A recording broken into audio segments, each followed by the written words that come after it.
Welcome to another edition of Northern Heat. My name is Bob Lennon, President of ThermalWood Canada, host for the show. And today, David Young. How are you, David? I'm very well. Thanks for inviting me. So, David, you're the owner of 13 Barrels in downtown Bathurst. And tell us a little bit of story about around you, because you grew up here and then you disappeared and then you came back. Yes, so I grew up in West Bathurst off of O'Neill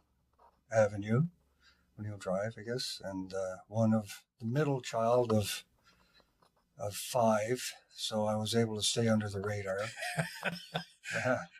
And went, to Superior School and Bathurst High School and played all kinds of hockey. Somebody said to me, there are three sports in Bathurst growing up, and they were hockey, and hockey. Yep. So after high school, I left for university, and I recall my father saying to me, well, maybe we'll see you at Christmas time. And I said, well, what about Thanksgiving? And he said, well, what about Thanksgiving? So I went to UNB and got a business degree. And I worked a little bit, and then I went back to school and got a law degree. And then I went off to England and got a master's in law. And that's quite a few years ago. Just a couple. Yeah. So I practiced law primarily in Fredericton forever as a commercial litigator, which means essentially fighting people's corporate contractual disputes, collecting money, bankruptcy, insolvency, all that sort of thing. But we returned to Bathurst quite often in the summers, had a family cottage here. And my wife, who's from St. John, loves Bathurst. Once introduced to it, especially the summer. She's not as crazy about it in the winter. Yeah. But dearly loves it in the summer. And so as I started looking to retirement, or as Sabrina Williams calls it, it's not retirement, it's an evolution. Evolution. That's a good word for it. Yeah. So I evolved from the practice of law to finding a project. I had a buddy in Fredericton who started a brewery, and I thought, well, that would be a good project, and it'd be a good project for Bathurst. And I thought, I could do a little payback for my great upbringing here. And my idea was to build a brewery in the downtown, create some sort of not just a manufacturing place, but have a tap room where all ages would be welcome, kids, dogs, you name it, which is what we have. Yeah. And so I think we've been successful in building what I envisaged So we have a home here. We also have a home in Fredericton. We're back and forth. In the summer, we're pretty much here. Pretty much here. Yeah. And love it here in the summer. And then in the winter, I travel a little back and forth, and we're away a bit. But thoroughly enjoy Bathurst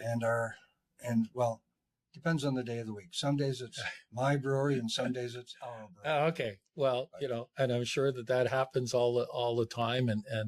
But the interesting part about this is that, and one of the things I keep bringing up on the show all the time is that we've got people coming back, and, they leave and go, and you've been in Fredericton, beautiful city, and I remember I went to school there too, and I would have loved to have been able to find a job there when I graduated. But at the end of the day, we all seem to migrate back home, and you've said it quite well, is coming back. But you're giving back, which is great, because your facility and your place is beautiful. It's not just yours and your wife's; it's all ours, I think, because you've created a great spot.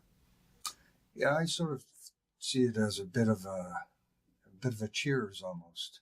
Yeah. Term, because we're very busy with the tourists and the summer returnees, but we have a very loyal, regular clientele who all seem to know my business and all seem to know where I am and where I've been.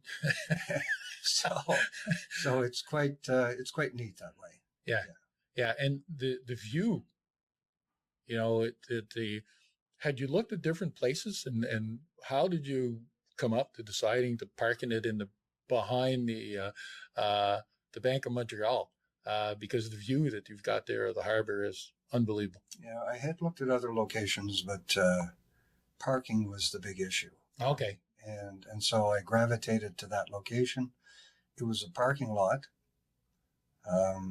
We had quite a few challenges because, Yeah. as you likely know, and many would know, that whole harbourfront area is built on rebuilt land, bark and all that kind of stuff that came out of the pulp mill. And so when we tried to put our building on it, we encountered very poor soil. So it made for an expensive build, but we did it, and we've been in business now about 8 years. Is it 8 years now? Yeah. 8 years I've been trying to get you on this show. Yes. We finally made it. So here I am. Yeah, here you are. Yeah. And the other thing too is that, you're putting your product out not just in Bathurst, it's through the province. Are you able to sell your products because of the rules and regulations outside of the province, or is it all province driven? Well, the province is enough of a challenge, frankly. We're in all the liquor stores, or 38 liquor stores around the province. At one time, we had to deliver to all of those liquor stores on our own. And then a number of years ago, ANBL brought in central warehousing for the craft breweries. Oh, okay. So we deliver most of our beer to the central warehouse in Fredericton. Okay. And it gets distributed for a cost, obviously. We do deliver to our local ANBL stores, Bathurst and Beresford. But other than that, it goes to the central warehouse. And then we also deliver to bars and restaurants in keg beer. And we deliver that ourselves. Every Thursday, we have a truck going around the province. We have salespeople in each of the larger centers, trying to push our brand on bars and restaurants and to grow our brand. I have tried to get into Nova Scotia and the PEI. Very difficult. It's very restrictive. They really protect their own. Mm-hmm. And despite what we all hear about the lessening of restrictions between provinces, I've yet to see it really have any big effect. But, we'll see. Yeah.